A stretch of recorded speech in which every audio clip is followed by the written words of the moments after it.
The Local Show, featuring conversations with business owners, employees, and local business leaders about their successes, challenges, and reasons for doing business. Right here in Central New York. The Local Show is locally produced by Zoey Advertising. Now your hosts, Tom and Steve. Welcome in, ladies and gentlemen. This is the 2024 Easter edition of The Local Show. I'm your host, Tom Soccocio Jr., along with my good friend and co-host, Steve Roberts. The Local Show features conversations about local businesses. We talk to the business owners, CEOs, CFOs, entrepreneurs, nonprofits, business advocates, and other business-friendly organizations. We learn how they got into business and why they're doing business right here in Central New York, and where their businesses might be going in the future. You'll hear all about their successes, their challenges, opportunities, marketing, and advertising. We're broadcasting from the Zoey Advertising Studios, sponsored by Safe Harbor Wills and Trusts. You can also see us on YouTube, so check that out. Steve, how are you there, buddy? I'm dandy. Good. You got a new project going on. I heard that you built and designed a billboard. Tom, you know me well enough to know I don't build anything, right? That is very true. I just wanted to hear you admit it finally. So just before we went on the air, I unplugged the headphone set because it was twisted and plugged that big in. And Tom was looking at me with such terror that I was touching the electronics. Tom, tell me I'm wrong. I was waiting for all the cameras to go out of whack and the buzzing to start. Businesses... you got a billboard. Well, notice, 690 East, right prior to the TLF exit, there's an electronic board that you can see from about 1,000 miles away because the road bends there. And that's that new section of road on 690. That bridge is kind of new. Bridge. Yeah, they did repair pretty. that. So there's you don't have to slow down for the speed bumps, which weren't planned. But right there, if you want to put your business on that board, reach out to us over here at Zoey. You can email, go to the website. And it's one of those newfangled electronic boards. It is stunningly, it looks great. And the graphics that the team here at Zoey make, they're just fabulous. What did you now? And the other side is a static side. The other side is a static side, and what's on that? Right now, it's static. Just blank. It makes a noise. It sounds like that microphone I just unplugged. Right. But I know that here in the fall, well, probably late summer, the Onondaga grown people have already want expressed some interest in it. Well, they want it, actually, part of it. But that also is available with great visibility. If you want to put your business to a couple 100,000 sets of eyeballs a week, it's huge. So if somebody gets in an accident... Did I say it's huge, Tom? If someone gets in an accident looking at it, are you liable? I am. I wonder how that works. Let me call my attorney on that. If it's that good and they look at it, we'll take the credit. But drop us a line, 471-7700, actually here at Zoey. At Zoey. And, or just email her. We're here. You can find us. Sure thing. Well, we've got a good show all packed up for you, I think. Jim Deacon stops by first. He's the owner of Crossroads Auction. We'll have a conversation with him. Stephanie Polano is the owner of Blake Jewelers. And then Jacob Eidkin is the COO of Rubberstone, New York now. And then Lisa Stevenson and Tara Canning are from the company called Hatch a Chicken and Rent the Chicken. So you can do both. Wow, sounds scary. Dr. Mike Webster is a pastor over at Redeemer Church. We'll talk with him. And then Neil Carr, Vice President of Prime Heating and Air, along with Troy Waffner bringing up the rear. And he's the CEO of the SPCA. I'm not sure if he'll bring a pup or a ferret or a thing. He's usually bearing some kind of a canine. Yeah, that's cool. Jim Deacons is here right now, owner of Crossroads Auction. How are you there, man? I am doing fantastic. How about you guys? Good. There's a show that I watch, a sitcom, that I really enjoy, and it's not on the air anymore, but it was Last Man Standing. Last Man Standing. Have you watched that? Kind of show. Outdoor World and all that. Yeah. Tim Allen, the star, and wonderful show. He's very conservative and he's got daughters, so I can really relate to this guy. Yeah, my kind of show for sure. Absolutely. And you remind me of him. That's what I wanted to say. I was wondering what that was all about. You remind me of that's kind of honoring, I guess. Yeah. That's honoring. Yeah, if you only made his money, you'd be all set. Oh, yeah, right? then I'd be set, right? For sure. So tell us a little bit about the auction house. How long have you been in auctions? Oh, I've been in auctions since I was about 16 years old, so it's It's been a long time. Yeah. You know, probably started really, well, younger than that, but I started taking it seriously about 16, 17. Okay. I've been doing it for a long time. We've been at this location for over 24 years. And where's that? In Brewerton, right Yeah. on Route 37, Central Square, Brewerton, depending where you're from. Not too far away from You the know. Speedway? Yeah, right Okay. behind the Speedway. Yeah, it. so we've been there about 24 years doing auctions for the public. Things changed a little bit. We do a lot of onlines now. We do a lot of online sales, but we still do in-person sales also. Right. Has business been good? Are auctions more lucrative when the economy is hurting, or is there no correlation between the two? Well, that's a solid question. No, there is. There is a correlation. Depends on which, and people, you know, when your stocks are up, you're up, right? When your stocks are down, you're down. So really, when the stocks are up and people are feeling good and they got some money squirreled away, they'll spend a little bit more on themselves as far as a boat, a car, a tractor, maybe buying a family heirloom for the future. Right. When the stocks are down, not so much. Now we get a lot more to sell, though. Okay. Yeah. Right. So right. it kind of goes back and forth. There's times when we have a lot to sell and the buyers are a little nervous, or the buyers are ready to buy and the sellers don't want to sell. Yeah. You know. Who are So the sellers? the sellers are anybody, you know, bankruptcy, divorces, unfortunately, death. You know, and just people downsizing. You're full of good news. Oh yeah. I'm like Yeah. trust me, my job's like a minister sometimes. I was gonna When say, I walk into the yeah. home, there's a lot of counseling going on. You know. Yeah, you have to have a certain empathy and, you know, kindness towards people. Yeah, and to me, it's much more than just the stuff. It's just stuff, right? We always say we can't take it with you. Yeah, right. You know, right. so it's just stuff, and it's this stuff's getting in a way to accomplish a goal, whether it be sell your mother's house, put this behind you so you can move forward, and that stuff's in the way. But, you know, as being a good steward, you want to handle that the best you can Right. and achieve the most money out of it as you can in a fair fashion. Why people pick auctions, right? So they can sell to the highest bidder instead of the only bidder. That's why, you know, auctions are so famous. So what products sell the best at your auctions? People always ask me that question, Jim, what's worth a lot of money? I said, the stuff you don't want to sell. When you call me up and say, hey, Jim, we don't care about this, I said, odds are nobody else does either, Wow. right? So it's really the stuff that brings a tear to your eye to send off that you really enjoyed throughout your life, or, Right. you know, that's the stuff that's going to bring a lot of money. Right now, it seems to be more equipment, play toys, things like that. Furniture still sell well, like credenzas and chairs? Furniture does, but it's taken a different flavor Okay. than it did when we grew up, right? When we grew up, we Yeah. were looking for oak. Yes. We like to be mahogany, Yes. walnut Ooh, I looking like that, things. yeah. Yeah, that kind of stuff has kind of faded out now. Really? What yeah, are they the like? younger generation. I explain it this way. You know, we grew up watching the Little House on the Prairie. Yes, Right? yeah, of course. Well, the new generation that we're selling to now, they grew up watching The Big Bang Theory. That is two Right, totally yeah. different shows. Yes, yes. Right, so when we watch the TV show, we seen a old clock in the background, or a Gone with the Wind lamp, or a Victorian Yeah. cabinet. Now you watch it; it's bright and blue, greens, yellows, whole different Yeah. atmosphere on TV today. So, a personal question. Easter's here. How do you feel Easter, about he Easter? has rose, hasn't he? Yes. How does that affect you? How does that affect the way you live your life? Oh, it affects me a lot. You know, Christmas is awesome, but Easter seals the deal, right? He's one of the few historical figures that we have that actually rose from the dead. I think the only one, last I The looked. only one. The only one. You're right. The only historical figure we have that actually rose from the dead. And so, yeah, to me, Easter is the holiday. That is the holiday. You can take them all. They're all wonderful. Thanksgiving, Christmas. But Easter is what sealed our deal and gave you and I and all of our listeners hope. Right. That's where our hope comes from, because he rose victorious over death. So, yeah, I love Easter. Hey, Easter you're perked is the all one- up. Yeah. Easter pumps me up. Easter's excited. I love telling people about Easter. You know, the Easter bunny and eggs and all that, whatever, that's fine and dandy, and enjoy that as you will. But Easter is what gave all of us hope. And so, yeah, I get excited about Easter for sure. So you have a big auction that we should know about coming up?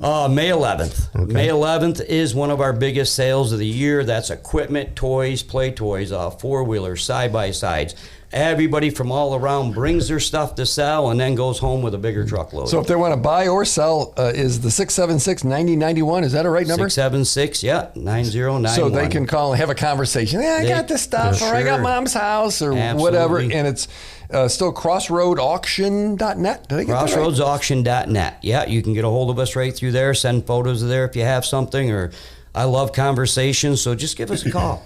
Thank you so much. To talk to you. All right. Jim Deacon's right there, owner of Crossroads Auction. Have a wonderful weekend. Thank you, guys. Appreciate it. Stephanie Pilano coming up next, owner of Blake Jewelers, right here on the local show on 570 WSYR. The Local Show, featuring conversations with business owners, employees, and local business leaders about their successes, challenges, and reasons for doing business. Right here in Central New York. The Local Show is locally produced by Zoey Advertising. Now your hosts, Tom and Steve. We're back again on everybody's favorite show, The Steve Show. Here, You're so annoying. From Zoey Advertising. You know, it used to say the last bastion of talk radio, which annoyed me. Now you've changed it because you know it annoys me more when you say The Steve Show. Why would it annoy you? That's what you do. This is you. I like to annoy him too. Yeah. Oh my gosh, it is. There is a commonality. He's very confident in himself. Yes, He's very committed to what? I don't know. But, but I'm confident of it. He's confident that he's committed. I'm confident. That Yeah. I travel with a fishing pole, Tom. I'm confident. Very nice. Well, the weather's changing, and you got Easter in full swing. I am cooking a lamb, and I don't know if I'll do it right. How you doing that? Well, you know, you're supposed to do it very rare, they tell me. They tell me, well, I think it was John Kupperman who said, yeah, you got to make those things rare. Yeah. And rarer than a beef roast, actually. Yeah, so medium rare. Yeah. So are you smoking it, slow cooking it? No, just put it in the oven. Okay. Yeah, we'll see what happens. Under R. Yeah, if nobody gets ptomaine, it's a good Easter. So bring that in next week, Tom. Yeah, sure.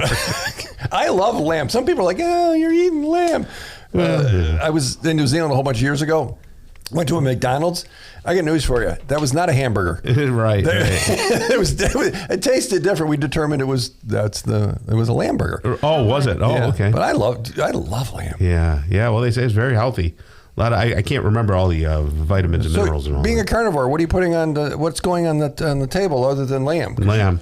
I don't know. Are you eating Kelly vegetables or any of that other stuff? Yeah, I'll eat a cauliflower. I'll throw in and maybe some broccoli here and there, but that's about it. So if listeners have lost sight of Tom, it's because he's lost so much weight. You look good, Tom. I don't know about that. You do. I'm hefty still. Well, I didn't say you muscular. I didn't say you were thin pin, but I've turned it into the muscle that it should be. Right? The term is husky. Yes, husky. There's 30 or 40 pounds laying somewhere here that you lost. That's so, right. Yeah, good job. It was that much.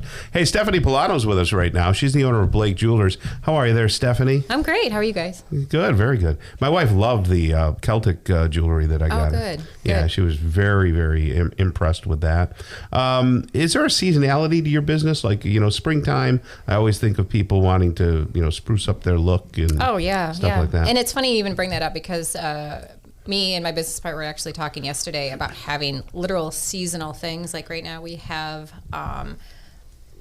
like the one that's in the shop that's I can't even think of it. You guys are putting me on the spot. But anyway, it's a lot of floral. And kind of floral. Yeah, sure. So that stuff is like spring and summer. And so we've had that collection for a while. But we're actually thinking about doing like when the off months come back, we're actually going to not rid of it, but put it aside. We're actually going to introduce like a fall collection and then a winter collection just separate of it. Sure.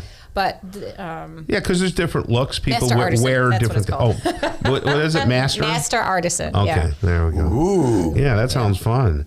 And you're located over there in the Township 5, we call that, right? Yep. She's smaller than Costco. Most of us are, unless you're the theater. But you're right on that corner, yeah. Next to Subway, you can see it. Sure. People looking at diamonds lately. Is there a season for diamonds?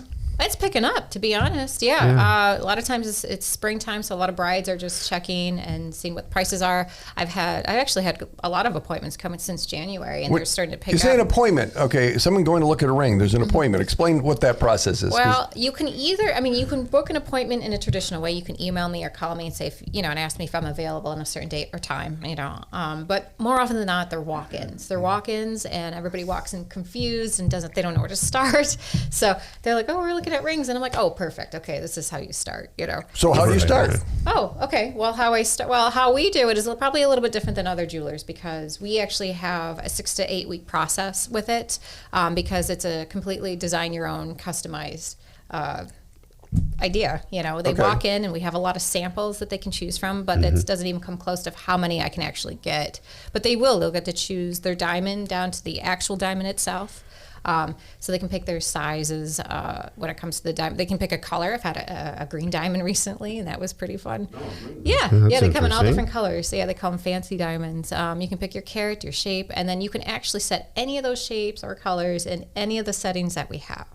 So it's completely customizable. And then the settings I do have, you can choose whether you want a sterling silver, you can choose a 10, 14, or 18 karat gold, and that comes in white, yellow, or rose. You can do platinum, you can do palladium, or if you want to do something funky, you let me know and we'll find a way. So how has buying diamonds changed over the years? Oh, honestly, I think, what I see the most is the shift from natural to lab. I really do. It's very generational. You see, I don't know, if you see basically a married couple comes in and they're, let's say they've been married 15, 20 years, there's a good chance it's probably a natural diamond, and they just want an upgrade, or they want it cleaned or sized or whatever they want to do. But young people nowadays, because of the vast price difference, they prefer the lab. It's a fraction of the cost, and for something they could get a lot nicer looking. And it's a real diamond. It's a real diamond. So lab diamonds, the term sounds a little creepy. It sounds like Frankenstein. I know. You struggled with this. I do struggle with it. But the reality is, it's a diamond. It's as real a diamond as it'll cut glass. It's a diamond. Right. It's chemically a diamond. You can test it. It's a diamond. I just, my analogy, which I think I've said to you before, was, it's like getting food from a greenhouse versus a farm. It's just where it's grown is different. Right. So, and you can, I think it just really just comes down to preference. There's no judgment. If you want to go natural, we can absolutely do it. If you are old school and this is what you want, and we'll get it for you. That's no problem, and we'll still get it at it, for a really good price. So you say diamonds for less at Blake. Yes. Prove to someone that that's true, because you can buy diamonds everywhere. There's a zillion jewelers all over the place, in every plaza in the mall and all these things. So how is it that you do sell them for less? Or are you lying to us? Tell us the truth. Oh, okay. Well, you can go ahead and prove it to yourself. You can just go to the website. You can actually, there's a ring builder right on there, and you can see our diamond inventory. And they're all the ones that are on there are all lab. If you want natural, you'll have to contact me. Sure. But you can just go ahead and compare. I dare you. Go for it. Oh, I like it. Wow, she's confident. I dare you. And the reason we do so well is because it's not just one vendor that we're working with. We have a network of many, many vendors that are worldwide, and they're all competing. So we get the lowest prices that. And then on top of that, we also, we don't need to profit the way others do.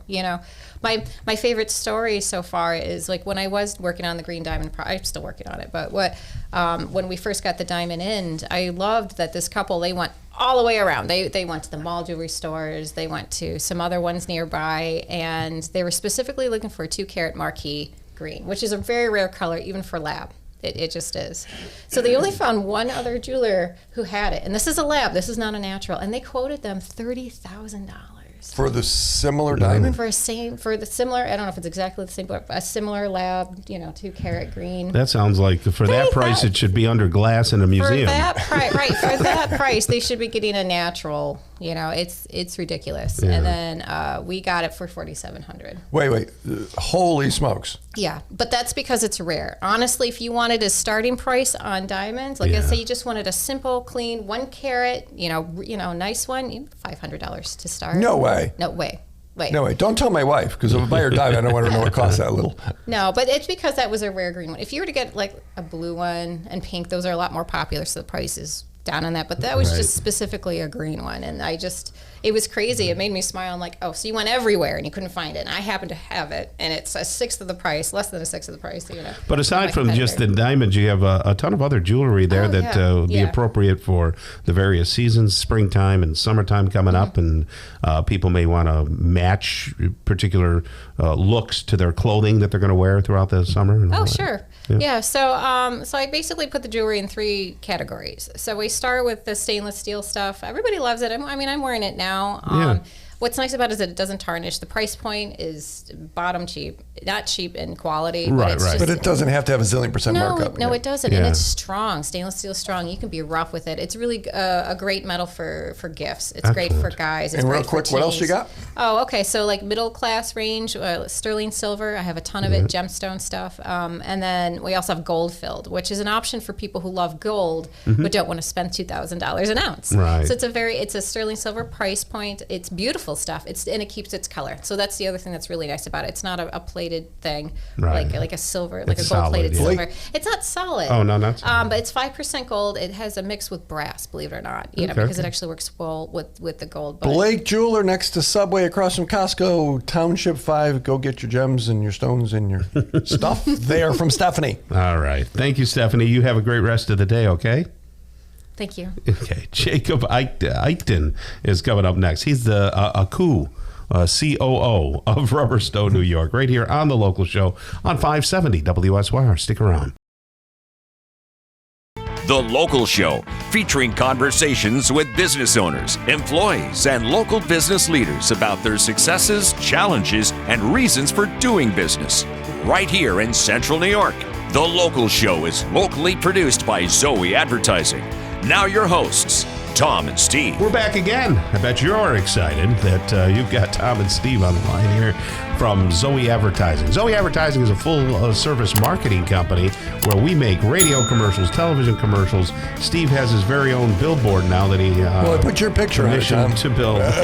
Your picture goodness. on 690. Well, did you get to go by there yet or no? I did. It's so not on your path, so you must have been lost. No. We went that way, I think, to go up to DeWitt for what did I want to do? I think I wanted to go to Vitamin Warehouse out there and see what they had. Sure. And we drove by, and I noticed that there was nothing related to the local show on. Oh, it's on there. So it was. Where? It's in and out. There was the local show. I can show you a video of it. Okay. We had the Tom and Steve board was in the rotation. It was. It depends okay. when you go by, because we've rotated a bunch of folks and some of our clients. Yeah. Yep. So somebody driving by will see 2 or 3 different ads in that little path when they're going through there. Right. So you must have missed yourself, Tom. I know.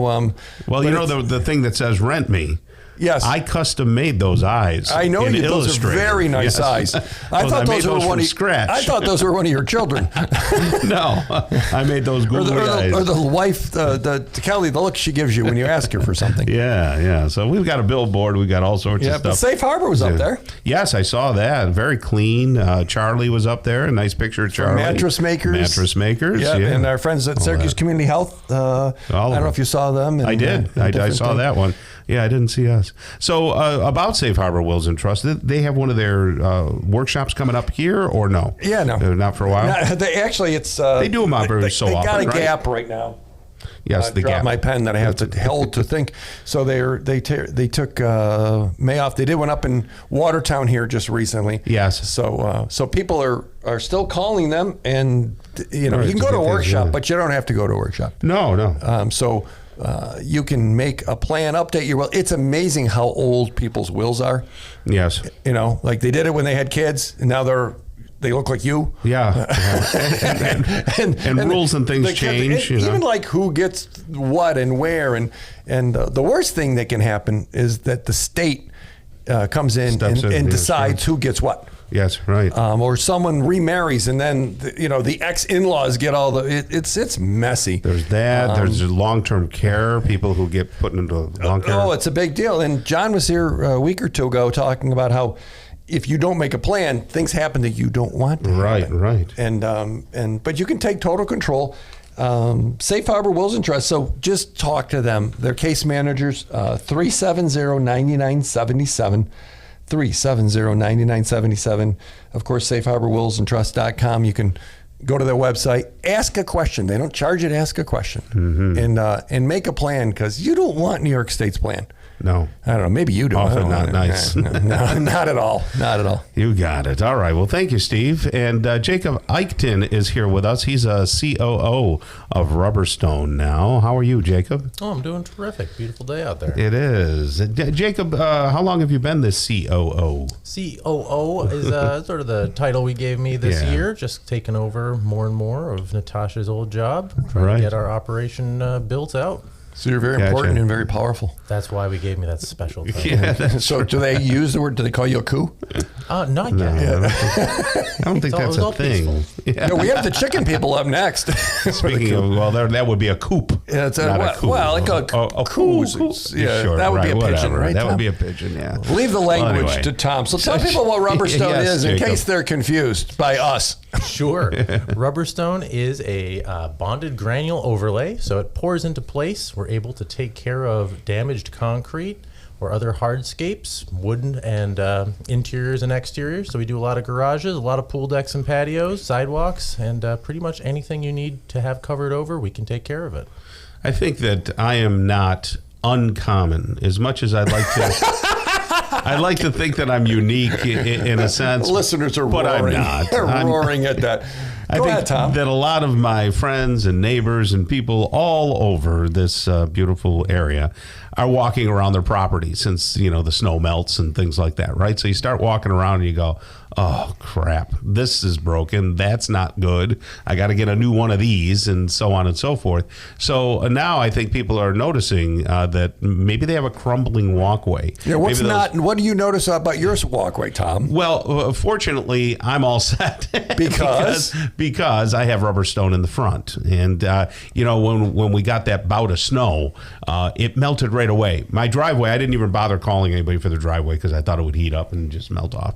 But immediately, as soon as the sun hit my Rubberstone walkway, the snow was gone. It just kind of evaporated. Yeah, isn't that terrific? It's that's literally you can't get black ice forming on it. Correct. It is a porous surface, so as soon as it starts melting, it's draining away just the same way it does now. Yeah, it's You're beautiful. standing on that dry and high traction surface. Sure. Is that the same stuff that you use around the pools, or is the sidewalk different than the pool? It'll be pretty similar. Yeah. We have different product offerings for different areas, different finishes. We're bringing on a new system this year, which is bonded marble and quartz, called the Vubastone system. So that's giving us some more variety and some more natural looks.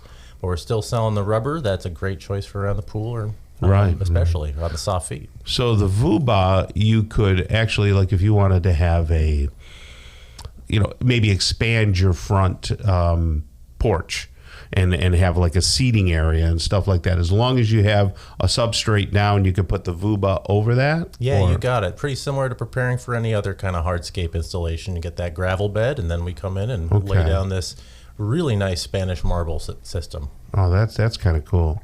Well, you know what they did up at camp, Tom? A retaining wall? Well, the wall, yes, it's kind of a deck retaining wall. Oh, okay. But it's or a seawall, but that makes it sound more massive than it really is, because we're in a bay that's protected up in Henderson Harbor. Yes. And so the wall itself on top where we walk on everything was just kind of crumbly and loose and deteriorating. There was stone, and then there wasn't stone, and then someone years ago put concrete over it. So it just was kind of a mess. And they just, basically, my perception, correct me if the physics are wrong here, knocked off all the loose stuff, put Rubberstone over it. It is sealed, it is straight, it is dry, That's nice. and it looks like even the color of the concrete. It's like a speckle that did, and it's not going anywhere. Oh no, that's the beauty of using these bonded granule systems. We are usually able to just wash that off with a pressure wash, get rid of anything that's loose and failing about the concrete surface underneath, and then because it pours in place, it makes up the difference of any uneven surface, and we trowel it smooth. So Yeah, and 24 hours later, you're walking on it. You can get various colors too. You got a ton of colors. If you go to rubberstoneny.com, you can see all the different colors. Do you have it around your pool, Tom? I don't have a pool. Oh, that's Steve. right. I forgot. I now have a patio.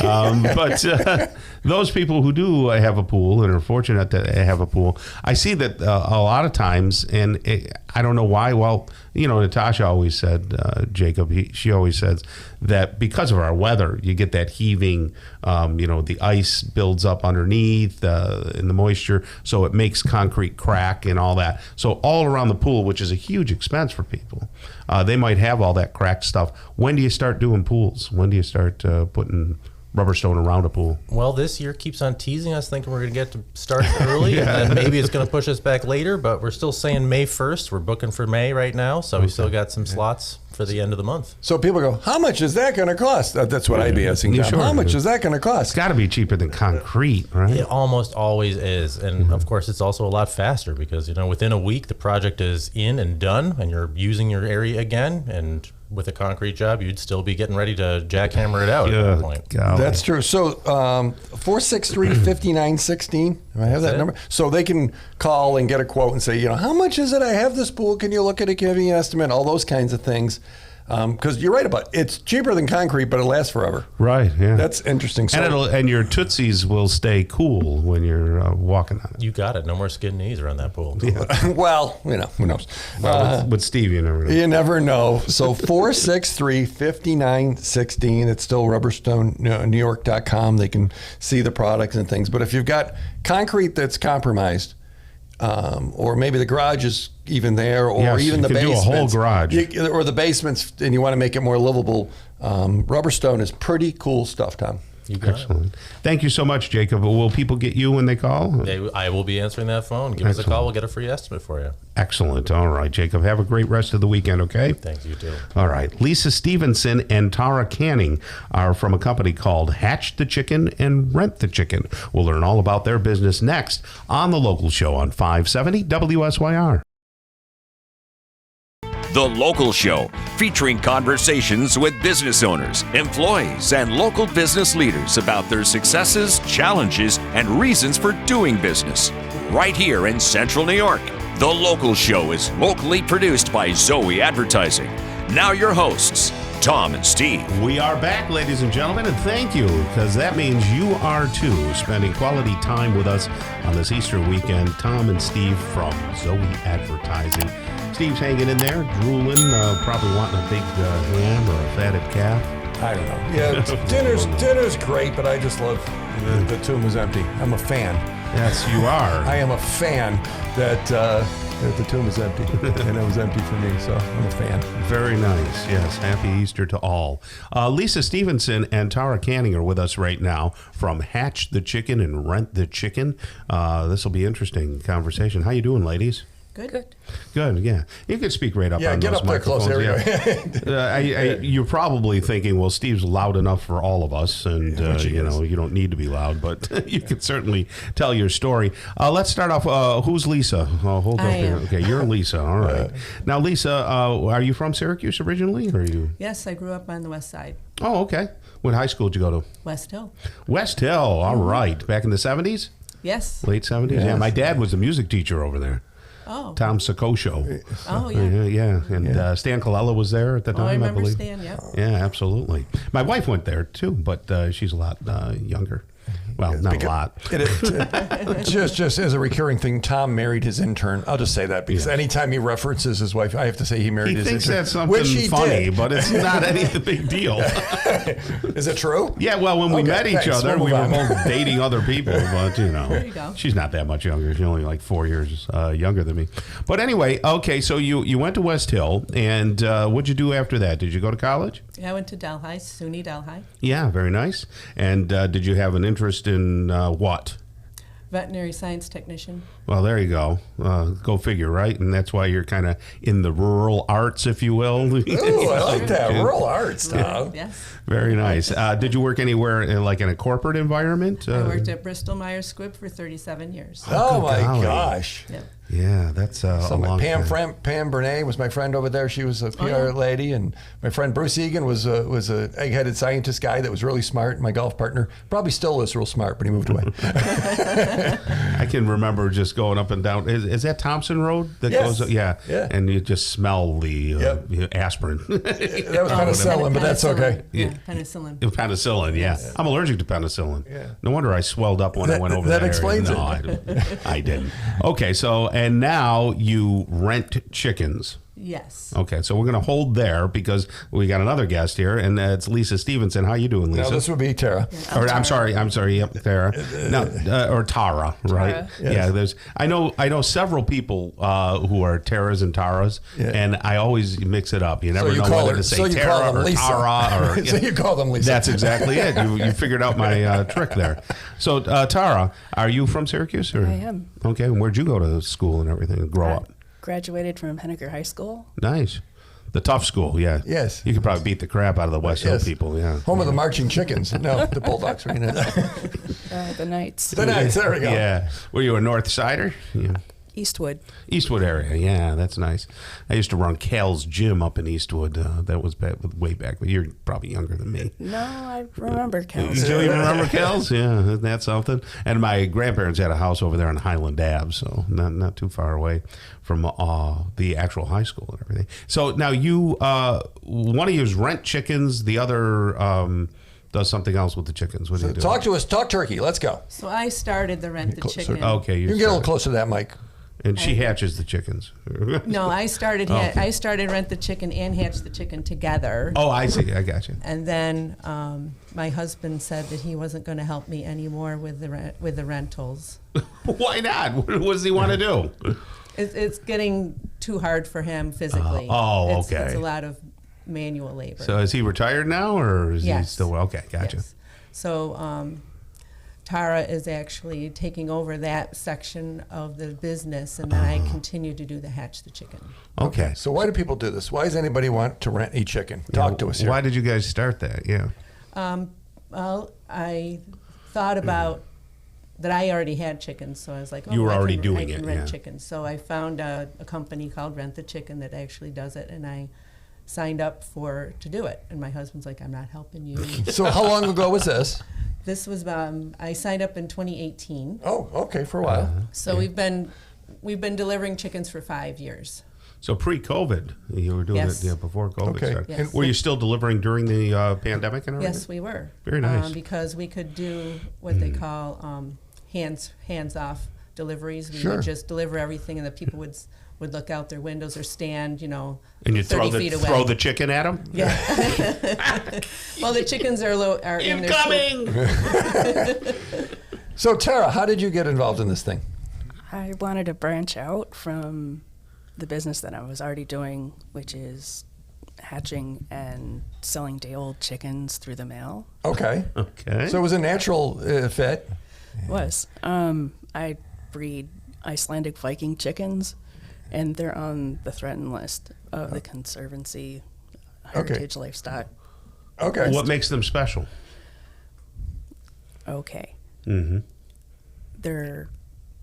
They were isolated on Iceland for about 1,000 years. They Okay. were brought over by the Vikings, so they have 78% different genetics than any other chicken. Interesting. Are they more healthy, stronger, Taste better? better looking? I don't know. Yes, they taste much better. Oh, good. Now let's get to the chase here. I was like, we can't possibly eat them because Oh, no. Okay. And in order to keep them viable, you have to keep eating them, basically, and I like the sound of breeding this. them, Yeah, very and they have nice. to have a use. They're not ornamental, though they are some of the prettiest chickens I've ever seen. Really? So talk to me about Rent the Chicken. So why would someone want to rent a chicken? Well, the chicken might cost $2.50 at Tractor Supply, Right. But there's $2.50. maybe, Right. Okay, gotcha. and it takes thousands of dollars to house these things. Right. Really? Well, you have to. Well, we live in central New York, so feed them, shelter, all the pieces. you have to have something that. Yeah, that's like having kids. Yeah. Right? Yeah. Not even close. So people can rent a chicken. Yes. So I'm assuming they get eggs every day or two. Is that part of this? Yes, that 'Cause if is. you eat the chicken, it kind of stops the source of the chicken, of the Yeah. eggs. How often do they're not they? eating chickens anyway. The ones Correct. that we We're eating the rent out. roosters. Oh, they're not. They're not No. eating type. Okay. No, there's basically three different styles of chicken. There's a meat chicken that they're meant for eating. There's the egg layers that are meant for laying eggs, and they don't put on a lot of weight because they're producing eggs every single day. Right. So every day you can get eggs. Yes. Wow.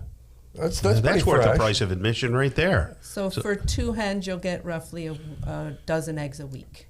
Okay. Yeah, so that's I handy. rent 2 hens. I have at rentachicken.com, and I know you can put in the zip code of the area, and you can help take care of folks in this area that do that. They get they basically have the eggs that they need and a little off the grid. If people are concerned about food sources and things, here it is, and it's local. Is it expensive? It starts at $349 or no, $495. $495. Okay, $495 so that's For the whole year or something? for the or- season. For the It's season. about 5 to 6 months. Okay. Okay, so then I get everything. I'm getting the food. I'm getting the Coop. coop, the chicken coop. yeah, That's a yes. coop, Tom. Yes, the coop would be nice for you. Yes.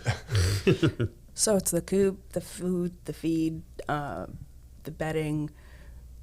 You get everything. Yeah. You get everything. Well, let me ask you quickly too. So, would the hatch the chicken? Is that for people who just want to raise the chickens, or to watch it hatch. to watch it hatch? And then you keep the chicks for 2 weeks. Oh, okay. And then they come back to the farm to be All right. raised. So there's no other than the fun and exciting of watching it hatch and everything. There's nothing beneficial. You're not getting eggs. You're not getting meat. You're not. It's No, you're getting educated. just the educated. Okay, Yep. gotcha. Okay, so Very nice. rentthechicken.com. Yeah. All the info you need if you want to maybe live off the grid, have some fresh eggs. Rentthechicken.com, and it's right here in Syracuse. If you put the right zip code in and put Central New York, and they can find it at that spot. Correct? Okay. Yes. Well, thank you for coming. Thank you, ladies, and have a you. great rest of the weekend, okay? All right. Dr. Mike Webster is coming up next. Also, we will talk with Neil Carr. He's the president or vice president of Prime Heating and Air. And then Troy Waffner stops by. He's the CEO of the SPCA. That's all in hour number 2, and that'll be coming up really soon. The Local Show, featuring conversations with business owners, employees, and local business leaders about their successes, challenges, and reasons for doing business. Right here in Central New York. The Local Show is locally produced by Zoey Advertising. Now your hosts, Tom and Steve. Welcome back and welcome in. This is hour number 2 of The Local Show. Get ready for engaging interviews with Dr. Mike Webster, pastor at Redeemer Church. Neil Carr stops by. He's a vice president of Prime Heating and Air. And then we'll talk with Troy Waffner, who is the CEO of the SPCA. Steve, you're all locked in and ready to go and ask really thought-provoking questions. I'm looking forward to see what dog Troy brings today, because I know you need another dog. So I had them. They still had 7 or 8 beagles left, so I had to bring them all. What do you think? Yeah. No. I don't want another dog. And until Mikey passes and goes away, I would get another dog. I like dogs in general, but Mike's, he's become a real pain in my butt. Yeah. He's very old. So, and then Kelly keeps trying to associate Mikey being old and me being old. Well, I don't get rid of you. Yeah, well, I still do the dishes. Mikey does nothing. And you don't pee on the floor. Right, exactly. That's true. And I don't gag and everything like that. Anyway, but yeah, Troy will be here. Right now, it's Dr. Mike Webster. He's an old friend of yours, and I've met him a couple of times. He's a pastor at Redeemer Church, among a bunch of other things. How are you, Mike? I am good today, Tom and Steve. Great to be with you. Excellent. So, Mike, you're a doctor of what? I'm a doctor of ministry. Okay. What's that look like? So it hurts when I do that. You say don't do that. As a kid who grew up Catholic and, I know a priest and all that, what does a doctor of ministry do? Well, my first degree is actually in electrical engineering, of all things. I went to Very nice. Clarkson University and studied electrical engineering. And before I finished that program, God got a hold of me and said he wanted me to come to work for him. So I finished that degree, and then I went on and got what's called a Master of Divinity, which is a training in how to be a pastor and how to work in church ministry. And after I finished that program, I went on and got a Doctor of Ministry, which is just an advanced version of how to be a minister, how to work in churches, how to preach, and how to lead, and all those kinds of things. Nice.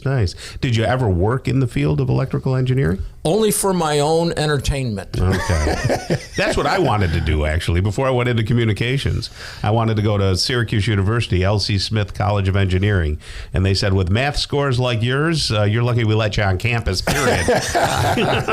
Well, I really did well with it, and I really enjoyed it. And for example, I've been a ham radio operator for 60 years. Yeah, and that's fun. Had a lot of fun talking with people around the world and building radios and all that kind of stuff. Yeah, I can remember. I used to have, when I was a kid, I worked at Radio Shack. So I used to have the color code for, and Steve won't know this stuff, but the color code for resistors. Red, orange, yellow, green, blue, violet. There you go. Yeah. Gray and white. So I could tell what ohm the resistors were when I built my op amps and things like that. Yeah, sure. Fun stuff. All right. So why did you choose... I mean, we have to talk a little bit about your story. What brought you to want to be a preacher? Well, God really did encounter me and get a hold of me. In fact, I turned my life over to him completely in 1968, if anybody can remember that far back. How about that? Well, I had a 68 Camaro, so I do remember that a little bit, yeah. And then actually one night, I was up all night because of traffic and heat and sound in the city of Cambridge, Massachusetts. Oh, yeah. And I was minding my own business, reading along in my Bible, and God just encountered me in the middle of the night and said, I want you to come to work for me. And I said, yes. And so I changed my career plan at that point and went on to a different school. So you pastored in some different, where has the call to ministry taken you? Well, I started ministering in a church plant up in Potsdam, New York. Then I ministered as an assistant in Chicago, Illinois area. And then I came back to the North Country of New York State. Then I went to Southern California. Then I went to Northern California. Then I went to Western New York. And then I came to Central New York. And here I am now living in Utica, New York. So let me ask you this. Do you like to travel? Well, okay, I'm going to interrupt. You haven't heard the half of it. This guy's passport, he wears them out. So, is there a continent you haven't stepped your feet on? I haven't been to Australia. Okay. Or what's the New Zealand? Antarctica? New Zealand? Yeah, Antarctica. I have not been to those two continents. I've been to the other continents and been to many countries. And is that a requirement as being a pastor? Do you have to go all over the world? Not at all. A lot of guys stay at home and do just fine. But I'm wired for travel. I'm wired for international stuff. I love languages. I love people, and I've been a lot of places. But being a pastor and being dedicated to the message of Christ and everything, does it not allow you to have a family, or do you have a family? I actually have my first wife, who we're celebrating 55 years of marriage. Oh, God bless you. That's a long time. 55 years of marriage. And we have two babies, two kitties. One is 53 and one is 50. And then I have 5 grandsons. Ooh, very nice. So that's my family.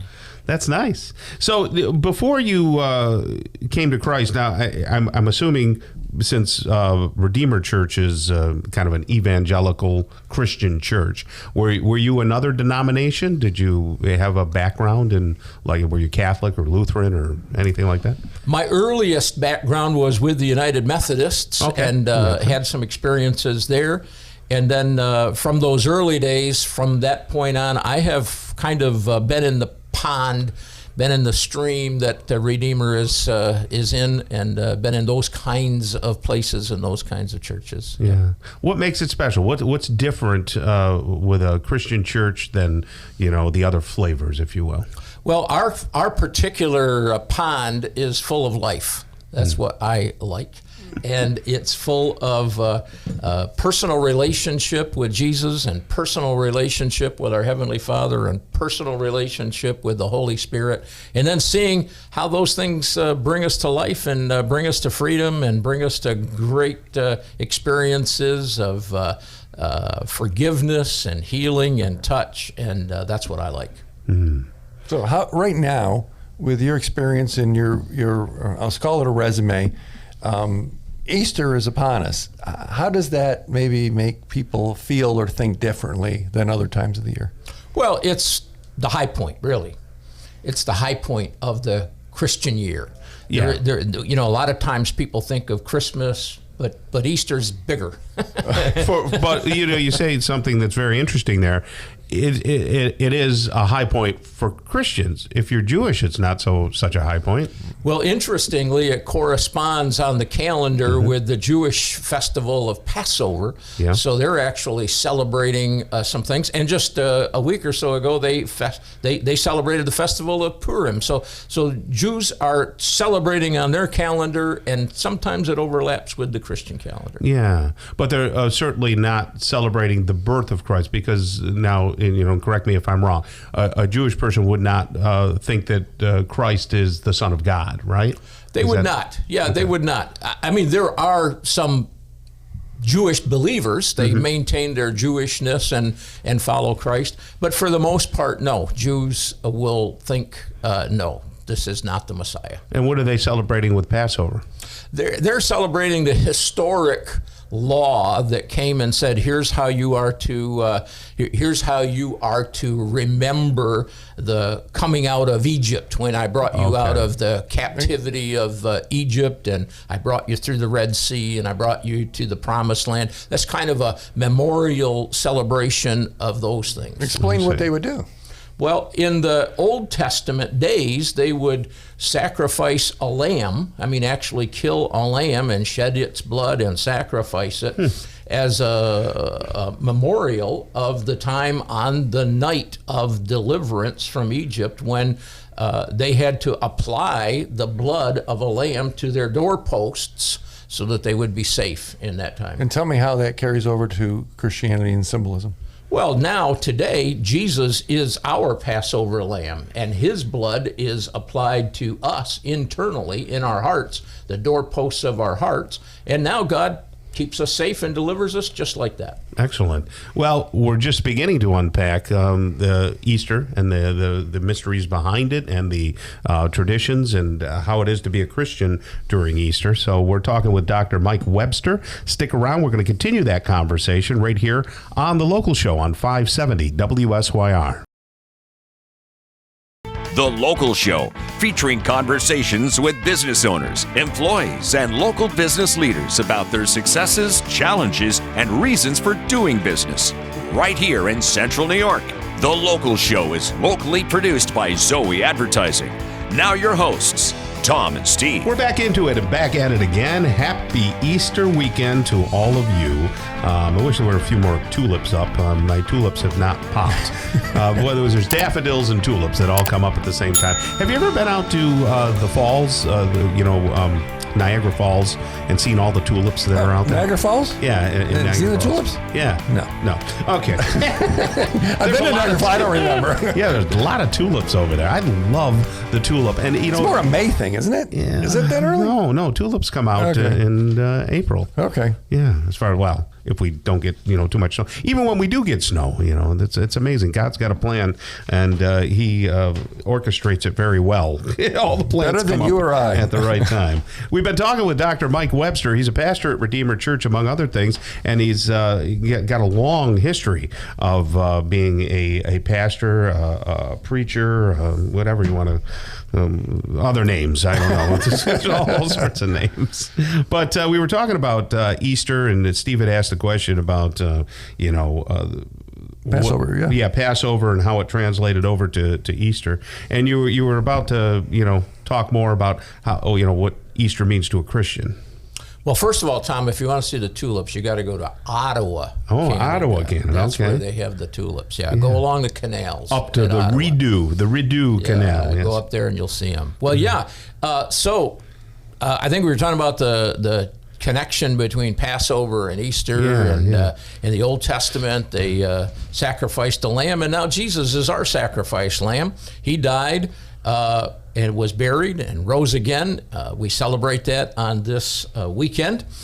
And it is the high point of the Christian calendar because his life, the fact that he's alive today, is so inspiring to us and gives us hope and gives us the opportunity for life today.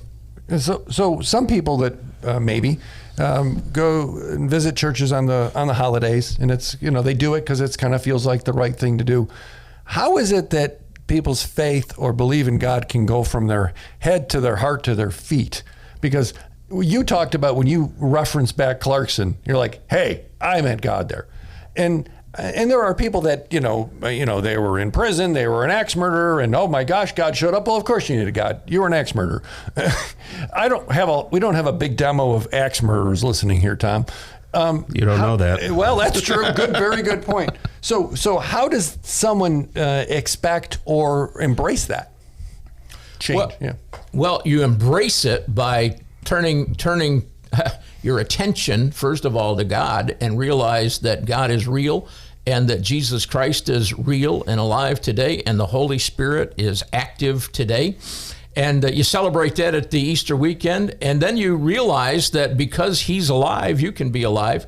The Bible tells us that we've all, speaking of animals again, the Bible says we like sheep have all gone astray and turned everyone to his own way. That's what the Bible says. And it's true. Every one of us has turned our own way, and society, we've turned our own way, and we need help. And in particular, we need forgiveness for that rebellion and turning away. We need forgiveness for the ways we've ignored God in our life and the way we've turned away from him and all the mess it's got us into. And so when you want to know where you start, that's the place to start. You really start with saying, God, I need help. And I have missed the boat in terms of your plan for me, your desire for me. And so we turn away from that and we turn to Christ and we let him be the substitute sacrifice for us so that we can have life. But some people might say, you know what, I'm going to work that off. Maybe in traditional religious things, maybe not. But, I've got to work it off because God will forgive me if I do enough good stuff. Mm-hmm. How would you feel about someone that feels that way? Because I think a lot of people feel that way. They feel like, hey, I'm going to get my act together, and if my good deeds outweigh my bad deeds, maybe God will, throw me an ace when I die. And, How do you counter that?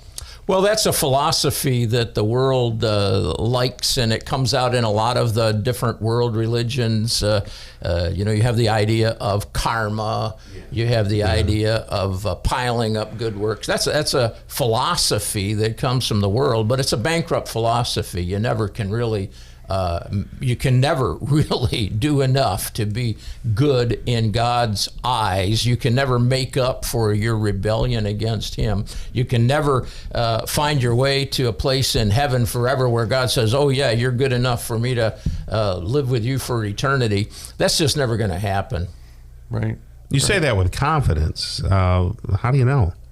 I say it with 100% confidence, Tom, because I've experienced it in my own life, and I know from the everyday living that I live that it's true. But I also know it from the thousands of people that I've been with around the world and seen them come to life. And I also know it for a fact from the truth of the scriptures that say that so crystal clear that you couldn't miss it. Right. So proof that Christ rose from the dead. Somebody says, okay, there's been a lot of teachers, there's a lot of leaders, a lot of philosophies. I was sharing earlier this week with someone, I said, but yeah, I can't go to XYZ's tomb because he's not there. How do you prove to someone, or can't you, that Christ rose from the dead? Because he rose from the dead, that's a game changer in my world, and it was for me. Or has that just got to be a God thing? No, it's a very real historical, everyday truth that everybody, every listener here has got to come to grips with it at some point because it's a fact. Just realize that we're sitting here in 2024 AD. 2024 There you go. AD, the year of the Lord. We split time, BC, before Christ, and AD, the year of the Lord. That's because the reality of Jesus coming is indisputable. It's in all of the history records, from Roman history, from Jewish history, from secular history. Forget the Bible. It's just a reality that everybody's got to come to grips with. And then when you look at the resurrection of Jesus, it is, again, 100% historically verifiable. Think of this. The Roman soldiers were delegated to kill Jesus, crucify him.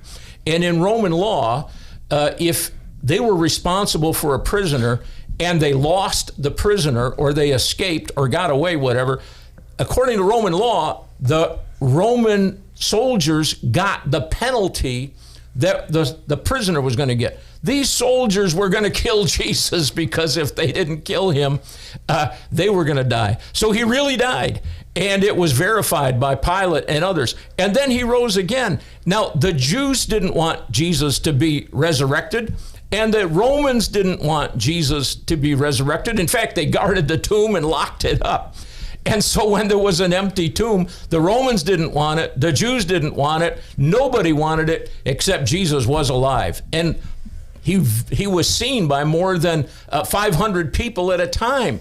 And they give their testimony, and they die for their testimony, because they know that it's real, and they saw him, and he was alive.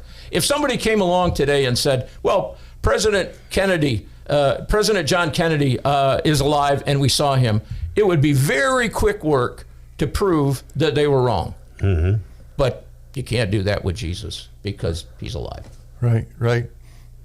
So there's a lot of religions out there, okay? And everybody has their own brand that they say, well, we're right. In fact, I had a couple of people knock on the door just the other day and shove a pamphlet in my face and tell me that they were right. So how do you tell people, hey, come over to our,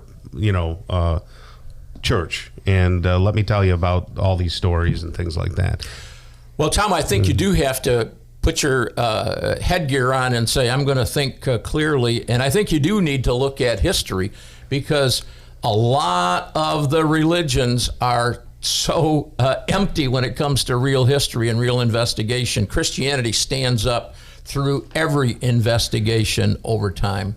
Mm-hmm. And so I would start there, and then I would look at the transformed lives of people around me and enter in. So, Redeemer, Mike's one of the pastors that rotates through. We've got a whole bunch of pastors that speak every week. Mike's one of them, if you hear Mike. But Redeemer Church, right across from Nottingham High School on East Genesee Street. And the one thing I'll say is, for me, it was making Jesus the Lord of my life, not making me the Lord of my life. Good. That was a big deal when I was 19 years old. Good. So, yeah. All right. Well, there you go. Thank you, Dr. Mike Webster, and you have a great rest of the weekend, okay? Thanks, Tom. All right. Thanks, Steve. Coming up next, Neil Carr, Vice President of Prime Heating and Air, right here on The Local Show on 570 WSYR.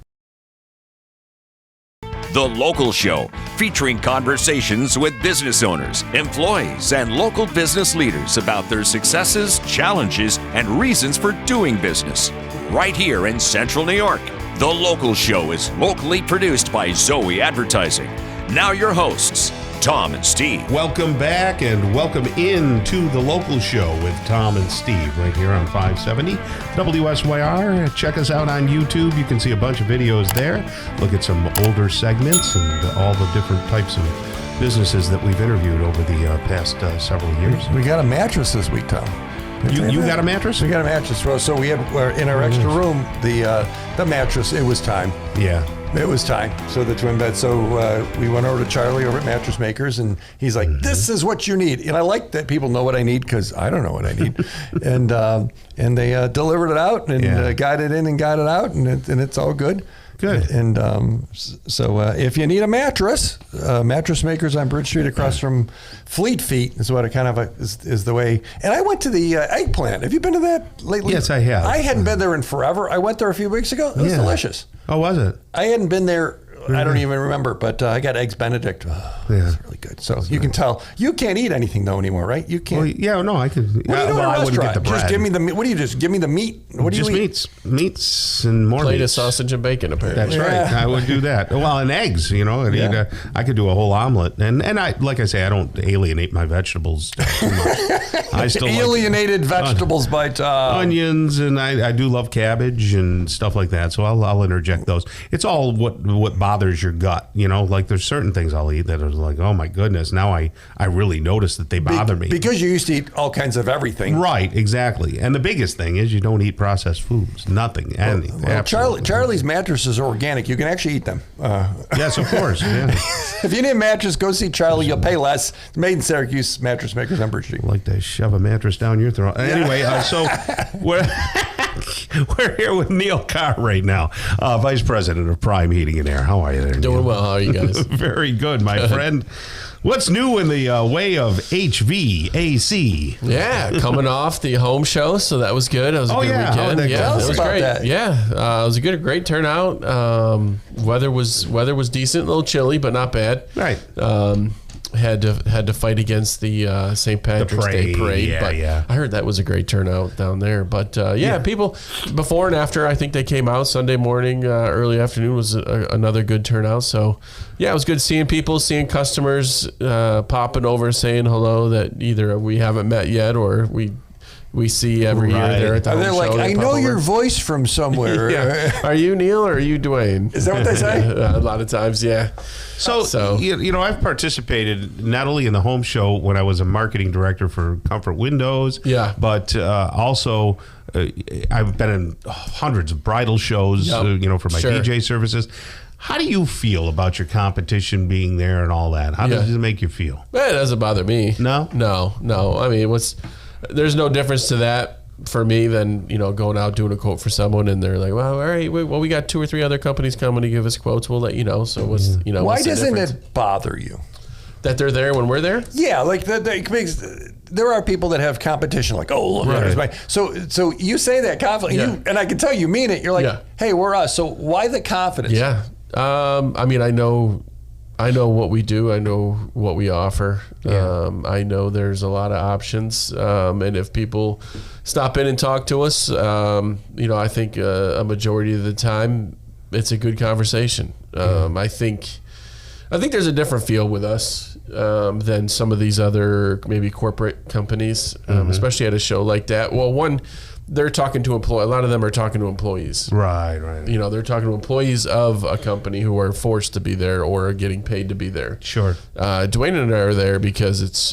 Dwayne's company, and we want to get our name out there. We want to meet people, and when they stop at our booth, they're getting the owner of the company and his brother. So I think there's a difference there. What do they ask? I mean, how do you say, how much is a furnace? That's like saying, how high is the sky, right? Yeah, I mean, some people are like, oh, you know, how much is this? How much is that? And you know, we can kind of ballpark it, but it's always, you know, hey, you know, have us come out, we'll get you some firm numbers. But a lot of the conversation is, hey, I'm thinking of doing this. What options are there? Or I've heard about these heat pump things, these ductless units. Or, you know, what are those about? Or I've got an old boiler and, you know, I'm thinking of replacing it. What are my high efficiency options? Those kinds of conversations, which are good. And we were able to collect information from folks, have the conversation, and then a lot of times it ends with like, oh, well, we'd love to have you come out to the house and take a look and let us know what we might be able to do. So, and you guys probably follow up right away. Oh yeah.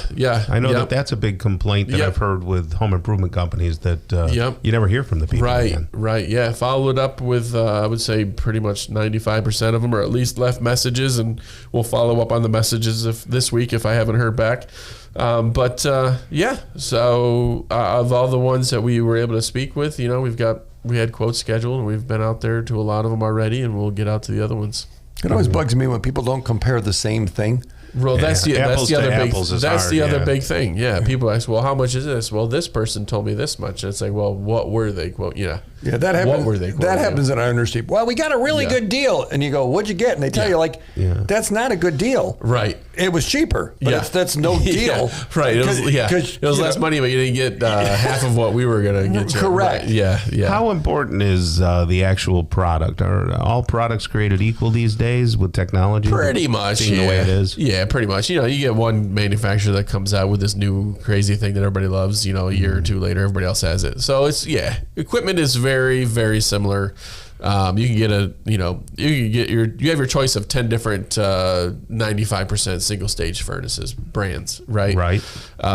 So something I've learned over the years and something my brother's always said, it's less about the equipment and it's more about the quality of the installation. Mm-hmm. You can have the best piece of equipment installed wrong and it not work, or have maybe a less expensive piece of equipment installed right, and it's going to last you 20 years. So it's really about the quality of the installation. So that's really what we try to do each and every time. Is it a busy season, slow season, in between season? Right now? Yeah.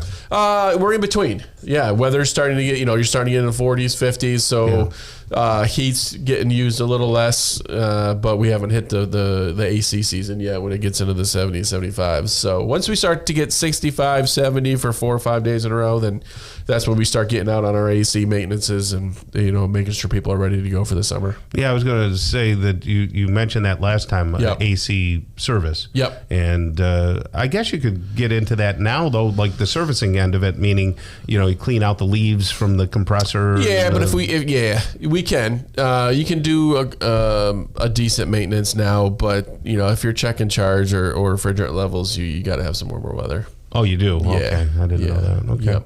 Yep. What else goes on in the HVAC world that we don't know this about? time of year? AC maintenance. You've got people looking into the indoor air quality products as they begin to open their house. And those would give us a couple examples of what that would be. Yeah, so different air purifiers, humidifiers, that kind of thing. Do they only work filters on forced air systems? Yeah. So the one there's both. So you can get different air purifiers for non-forced air systems, but those are the units you're going to pick up at like a box store. Yeah. Some of the stuff that we offer, that's for the central air or the forced air systems. Yep, that we can install directly into the ductwork. Mm-hmm. So there's a lot of that. Filter changes this time of year, and then as we get into the season, as it warms up a little bit before it gets so hot that you're closing everything back up again and turning on the AC, you got your windows open, that's when you want to start checking your filters a little more often, because you're getting, the outside with your windows and doors open, you're getting that outside, the pollen and all that stuff's going to start creeping in. And you can't check a water heater. It works and then it's over. There's a couple things you can do. You can drain it, turn the cold shut off, drain it, and try to get as much as, if there's any calcium buildup or anything like that in the bottom, try to flush as much out of that as you can.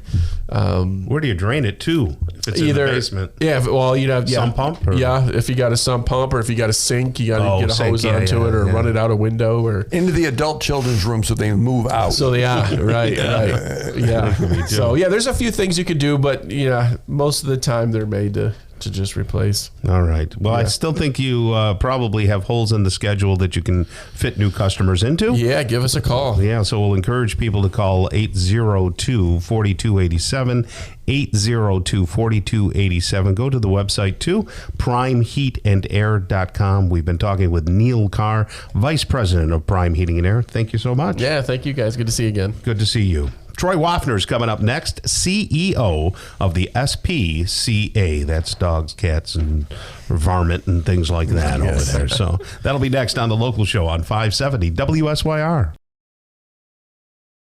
The Local Show, featuring conversations with business owners, employees, and local business leaders about their successes, challenges, and reasons for doing business. Right here in Central New York. The Local Show is locally produced by Zoey Advertising. Now your hosts, Tom and Steve. Welcome back, and thank you for spending quality time on this weekend where we know you are probably hanging out with family and blasting the Local Show like you would a concert series. With Tom and Steve here from Zoey Advertising. We're happy to have you along, and we've been talking with a lot of local businesses as well as a little ecumenical service that we had there with Dr. Mike Webster. I don't know. Do you know what the word ecumenical means? Absolutely not. I didn't think so because you used it out of context. But I can pronounce it very good. Yes. Okay. You can use the word inappropriately. Listeners that know what the word means. What would you call it? Well, it's Easter. It's Christian. Ecumenical is everything. You're gonna. Oh, is it? You're gonna worship that wastebasket over in the corner. That's your God. Ecumenical really? is everything is a God. Yes. I didn't know that. That meant everything, God. Yeah. Everything. And I do mean everything. Well, that's good. Well, we were more along the Christian line. There you go, Tom. Okay. I knew. Very good. And it's our pleasure to bring back on the show Troy Waffner. He's the CEO of the SPCA. How are you there, Troy? I'm good. How are you guys Very today? good. My wife and I had a little bit of a spat a couple of weeks ago. My daughter, we still have one of our oldest at home, and she's like 25 years old, and she has a beautiful dog that's been with us, Layla, for the past 3 years, and she wants another dog. And I said, you haven't even got your teaching job yet. She's got her master's and everything. I said, your next step is out of the house, sweetie. I'm sorry. I love you like a daughter, but you got to leave. And we're not having another dog. We already have 2 dogs. And they told me that they had gone over to the SPCA and they were looking at dogs and things. And I said, how dare you do that? I know Troy. If we really wanted a dog, I'd call Troy and I'd say, hey, what do you got over there and what's going on? And, he'd take us through the steps. But, and then my wife, she played along with it and she was like, no, we're going to get one. We found one. No, you didn't. Aside from dogs, what other animals do you have at the SPCA? We take in a little bit of everything. Right now we have about 90 dogs. We have about 75. 90? 90 dogs. Do you want to get rid of them? We'd like to. Yeah, right. I mean, why take just one? Take 4. Yeah, know what right. I mean? Yes. They're running a special. Good golly, that's a lot. We have about 75 cats. We have a couple guinea pigs, a couple rabbits. Huh. We get the occasional hairless rat in or rat pet in. Yeah. How about ferrets? Yeah, we get the occasional ferret, chinchilla. We take a little bit of everything. I mean, we don't really deal with reptiles all that much. We send those to if they come in through cruelty or something, we'll send them out to a rescue to take care of them. But yeah, in terms of furry animals, we take them all. Remember, there was a point in the 90s, I think it was, where ferrets were all the rage. And ferrets can be mean little boogers. I mean, they'll nip at you. Yeah, they'll nip at you. And it can hurt. Yeah, no kidding. How long have you been over there? I've been over there just going on a year in May. Oh, is that it? Yeah, it seems like you've been there forever now. I know, it really does. It really does. Yeah. It's a great job. You just go out and pet dogs and cats all day. Well, thanks for bringing one today. Yeah, we don't have one on YouTube. I'm holding up the dog. You want to look that he brought? Gorgeous little golden doodle. It was like the old in the 70s, the invisible dog leash. And you had the kid walking along, and there was no real dog there. I had one of those. Of course you did. The problem is it's getting harder and harder to choose which dog to bring because we have everything. We have a fair share of pit bulls, obviously, or bully mixes. Now we have everything from doodles coming in to German short-haired pointers to dachshunds to. And when you say they come in, are they coming in as puppies? Or are they coming in because people were mean to them, or how are you getting them? They are. So some come in as puppies. We had a bunch of Australian Shepherds actually born at the facility.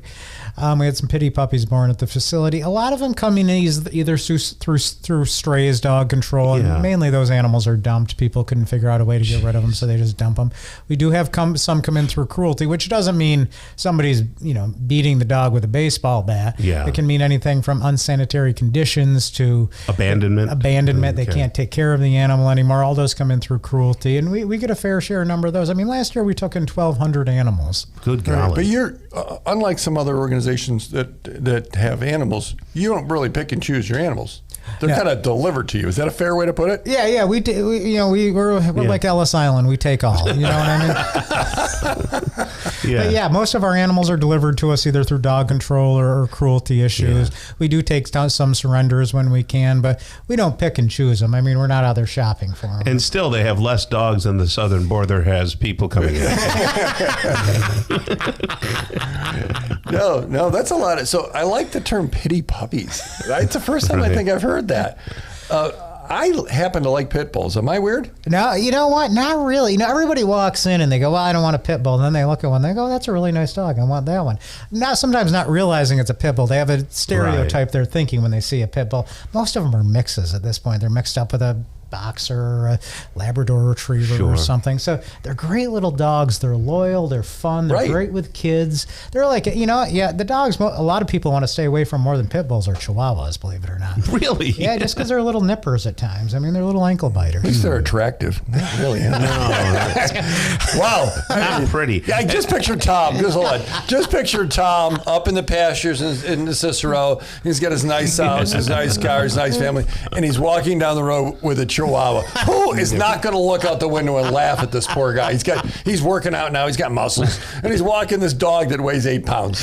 My in-laws have a chihuahua, and you know what I don't like about the chihuahuas is they're always shaking. Yes. You're like, come on, guy. Well, I'm not going to hurt you, but they're always like shaking and waddling, and I'm like, come on, just relax. I like a relaxed dog. Like Mikey, our beagle, he's very good at sleeping. And then when he's not sleeping, he's sleeping. I got to tell you, not to put a pitch on beagles, but we've had this little beagle up at the facility. I should have brought that one, named Rosie. And she's been there for 6 months. Wait, is that the one that weighs like 120 pounds? No, Rosie's a perfect beagle. Okay, you have a large one there too, don't you? Yes.